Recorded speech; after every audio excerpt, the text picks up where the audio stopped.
Okay, hi! Today is Mother's Day. Actually, gabi na. Pero naiwan ako mag-isa dito sa bahay kasi merong activities sila, hobby sa kabilang bahay. And so, naisipan ko na para may pagkaakalan ako, maglinis-linis ang mag-ayos-ayos ng mga gamit. And napagtripan ko din itong ref.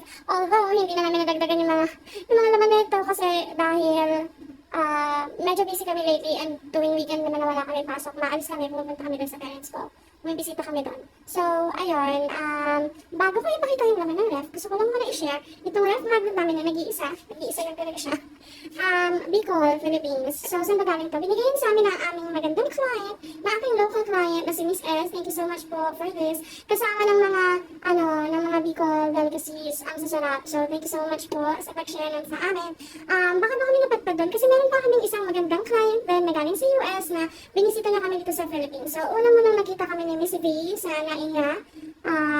And nag-book siya ng ticket namin papuntang Bicol. So, thank you so much for the first time na experience namin ni Happy na makasakay ng airplane kasi hindi naman kami yung tipo na mahilig mag-travel kasi parang mga homeless na talaga kami. And so, glad na na-experience namin na sumakay ng airplane and yan, first namin na destination ay Bicol. Bakit sa Bicol? Kasi nandun nga si Miss S, yung aking local client, naka-teammate ko din under Miss V. And doon kami nakita-kita because hindi siya makaka-travel papuntang Manila. And so, kami na lang yung gumana sa kanya. So, ayun lang, just sharing. And then yung ref namin is Samsung and binili namin ko sa SM just in case na makurious kayo sa ayan yung details. And yeah, so una natin i-check yung freezer. Ano naman ang freezer namin? Wala. Meron, syempre. So, pasensya na, hindi kami healthy eaters. Pero hindi naman kami araw-araw kumakain ng mga to. Pero yun na nga, palagi kami may mga stock ng ganito kasi halimbawa, tinintun namin ng aming keto from our parents kapag online classes sila. So, nilito namin siya ng mga favorites na. So, ayan. And favorites ko din. So, ito, napakahirap hanapin palagi nitong, mga Tender Juicy hot dog balls. Kasi palagi yung sold out siguro. I don't know. May grocery sa pagkakain pero palagi wala nang ganoon. I mean, ganito doon. So, pumunta pa kami sa supermarket, sa supermarket para makabili kami yan. Pero minsan wala din. Pero nung nakaraan pumunta kami meron. Anyway, ito naman. So, as I told you, hindi naman kami laging kumakain as in ng ganito. So, nag-stock ko kami para meron kami na ready na kainin. Ay, ito na mag-create kami. Ito ay Hungarian sausage. Premium Hungarian sausages. Ito naman, ano ba to? Ito naman, maalala. Kaya Hungarian sausage din siya. And ano ba yung reason? Bakit doble-doble yung Hungarian sausage? Kasi lagi kami naghahanap ng Hungarian sausage. Pero laging wala. And nung pumunta kami ng SM supermarket nung nakaraan, nakakita kami na meron silang stock at iba-iba yung Hungarian sausages nila. So bumili kami ng 2 klase lang. Kasi itong fantastic na Hungarian sausage, may 5 klase na siya na Hungarian sausages. Iba-iba yung flavor niya. So, yan yung pinaka namin isa. And then ito naman yung isa. Just to try it. And ano pa ba yung iba naman? Ito, ice maker. Nakakatulong sa sobrang init ngayon. Kaya palaging dapat gawin ito na merong laman. Ayan. Tapos, ito naman, bacon. Si Abby, mahilig siya ng ganisa. Ito po ganisa ito. Yan. So, nabasa na siya. Ano naman yung laman ng iba? Ano to? Beef. So, hindi rin kami maraming bumili kasi nga, 2 lang kami dito.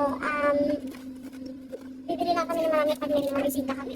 And ito naman ay chicken. There. Okay. Tapos, ito, hindi ko siya naubos pero kakainin siya. Kapon na namin ito binili kasi mayroong bagong Korean store na open, malapit. One ride ng tricycle lang, papunta doon galing dito sa aming area. Tapos, bumili kami ng ilang mga, kasi ang target talaga namin na yung inoki, mushroom. Nagkakat kami nun, so doon kami nagpadpad para mag-check kung meron sila. I'm glad meron sila, wala na nagkikrave na kami. So yun, nakita ko lang ito doon, ang sarap, di ko na naubos, sorry. And then, ano naman itong nakita? Nagdit na natin itong bacon. Bacon is pure foods. Hipon. Yan. Kaya kami bumili ng hipon kasi balak namin na magawa ng spring rolls na gamit ay rice paper. Tapos siguro, isasama namin yung hipon doon. And ito ay, in fairness, totoong ice cream yung laman nito. Sabihin niyo po ito lecture. And totoong ice cream na, paubos na. And actually, sa Mother's Day celebration namin yan doon, na mama, nandun si Happy ngayon. And natira yan, tapos pinakit yung mama dito. Para dito lang kasi masyado nang puno yung ref sa baba ng fridge nila doon. So, ayan. And ito naman ay muksal kasi nga trip namin ng Korean food recently. And so naisip namin na idami na rin namin gawin yung muksal pero hindi namin na-try. Hindi pa namin na umpisahan yung plan namin. Anyway, bala ko dito ay iluto ko lang siguro siya sa butter. Titimplahan ko lang siya ng salt and pepper kasi ganun siya yung masarap na timpla sa samgyupsal. For sure alam niyo yun. Sa mga samgyup yung try namin na may masarap na sa romantic baboy. Gusto ko yung ano. Okay, ano yun ito? Shabu balls, seafood rolls. And bumibili kami ng palagi kasi hinahalo ni Habi sa noodles kapag gusto niya mag-seafood noodles. Ito bagong bili din namin kasabay niya itong muksal. And itong farm fresh na vegan lang din isa. Hindi ko alam kung pala namin ito binili, pero sa SM din namin yung binili. Ito lang kasi yung pinakalisa na nabili namin yung mga Korean stuff. Pero hindi na kami nagdagdag ng mga essentials sa fridge. Anyway, so ayan yung naman ng freezer. Wala siyang ilaw. Or, I don't know. Okay, ito naman yung aming ref. At nakabungat talaga yung Red Horse. No, it's not for me. Actually, kay Happy yan. Kasi minsan nag-inom sila dito sa bahay. Tapos hindi... yun ba yun? Parang binigyan yata siya ng Red Horse. Dalawang bote ng Red Horse ng kanyang papa. Tapos hindi niya naubos yung dalawang bote. So, yung isang bote lang. Actually, bawas na yata ito. Oo, bawas na siya.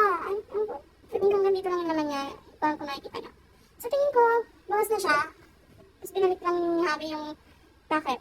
Yan, tubig. Tapos, ito ay mga naka-pouch na open na. Nilalagyan ko lang ng clip. Hanap ito, clip ni Dad.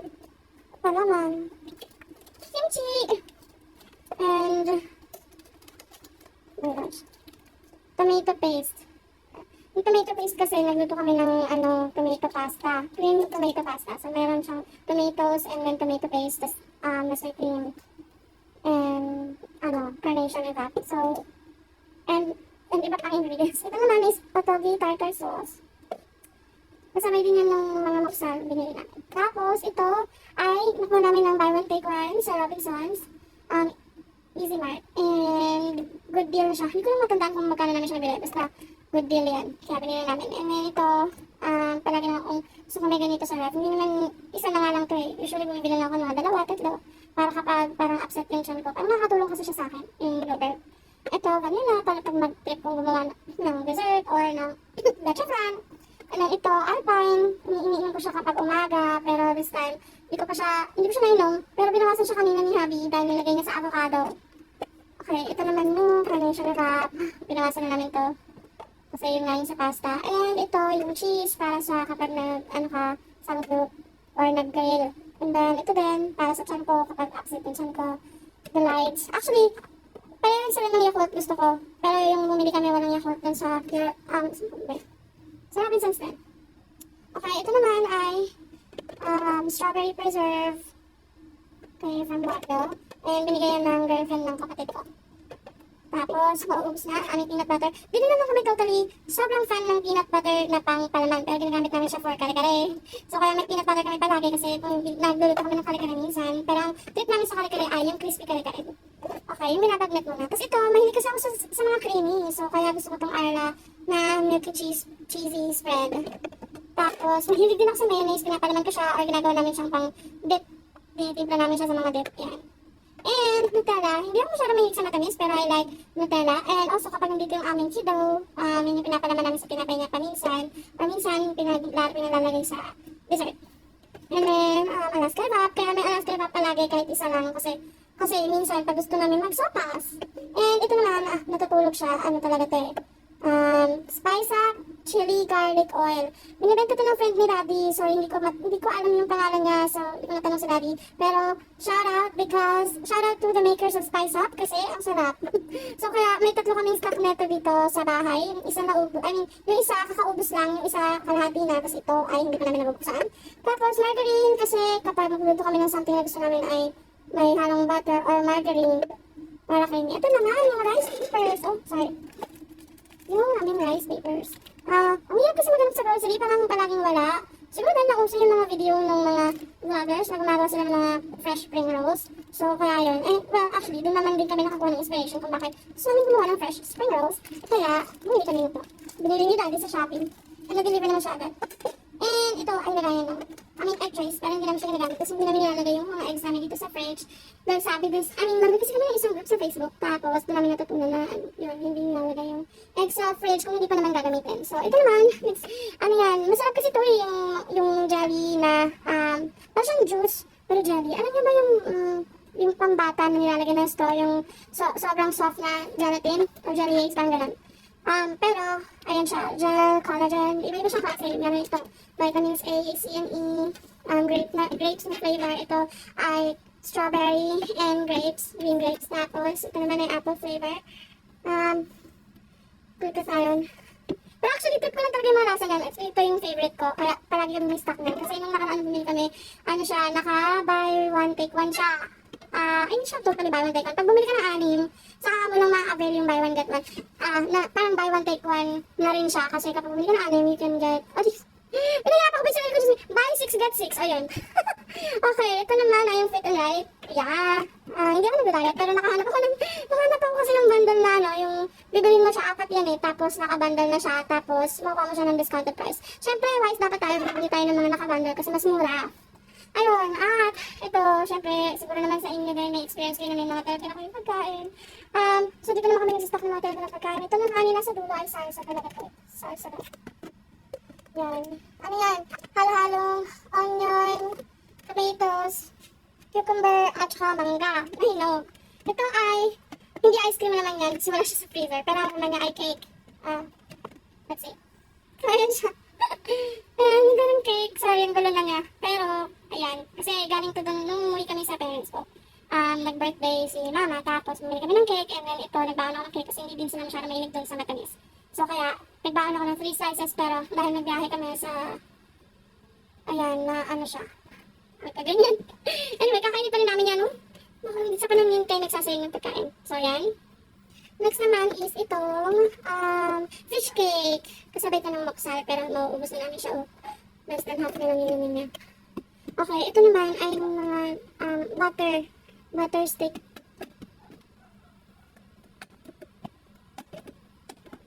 Yeah, butter stick, tsaka dito yung namin nilagay yung, pang shabu-shabu na sauce. Or pang timpla ng broth. Ayan.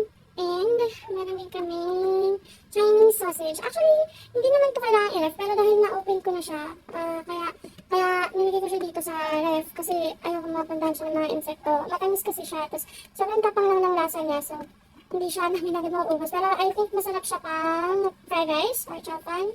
Then, inali lang namin siya kanina umaga sa omelette. Yan. Ito naman ay yung ginawa kong mousse cake. Actually, Fudge-Varia na chocolate. Tapos, nilagyan ko lang ng Nestle cream and the condensed milk. Medyo matamis siya. Kaya hindi ko siya agad maubos kasi hindi ako masyadong mahilig sa matamis. So, yun. Hindi ako mahilig sa masyadong matamis. Mahilig ako sa creamy. Okay, ano naman ito?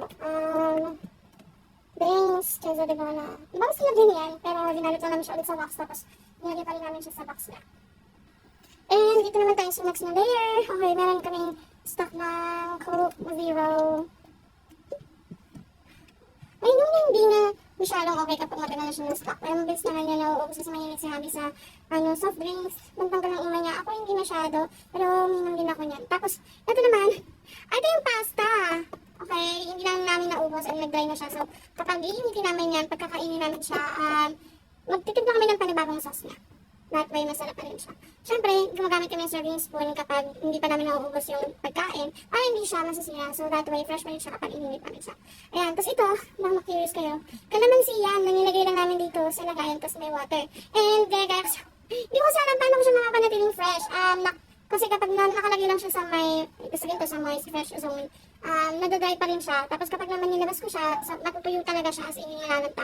And nakita ko sa isang group sa Facebook, sa Home Buddies, na ginagawa nila is in-store nila sa ganito, sa lagayan. I don't know kung ano lagayan, basta lagayan na may water.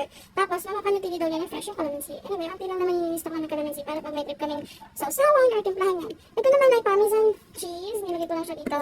And ito ay yung inoki mushroom.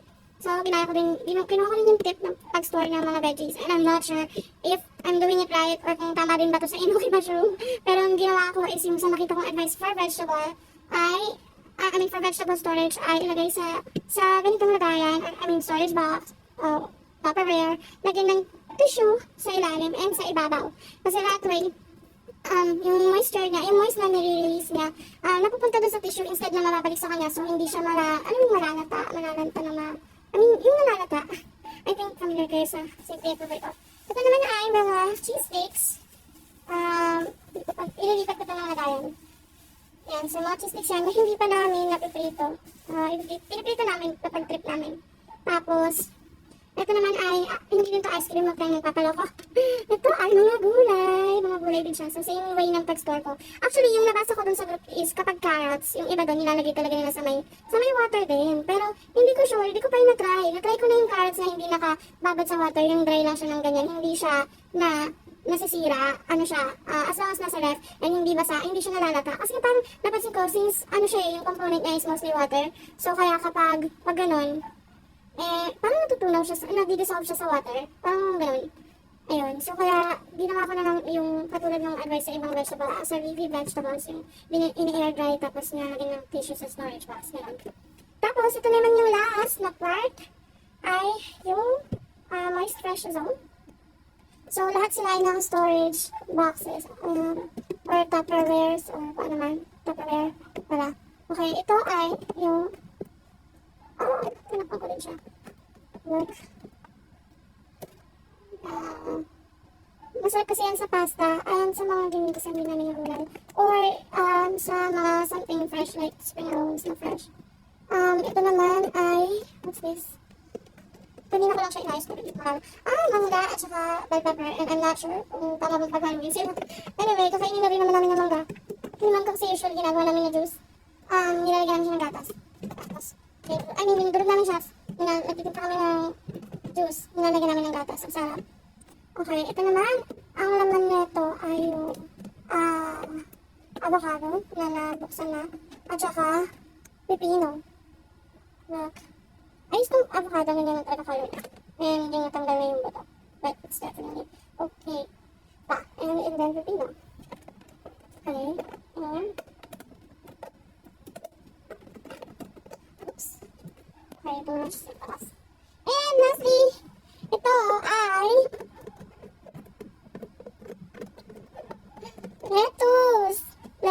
lettuce and leek actually kasi mag-isa lang siya. Yan, so in-airfry ko din yan pero medyo mais pa siya or baka nag-mais na siya ulit. So, yan siya nilagay. Same process, meron lang siyang tissue paper sa ilalim at sa ibabaw. And, ayun na nga, ibalik na natin siya. Isara na natin. Ayan ang laman ng aming fridge. Tada! Yung nakatawa talaga yung red horse. Anyway, ayun lang. Thank you so much for watching. Bye!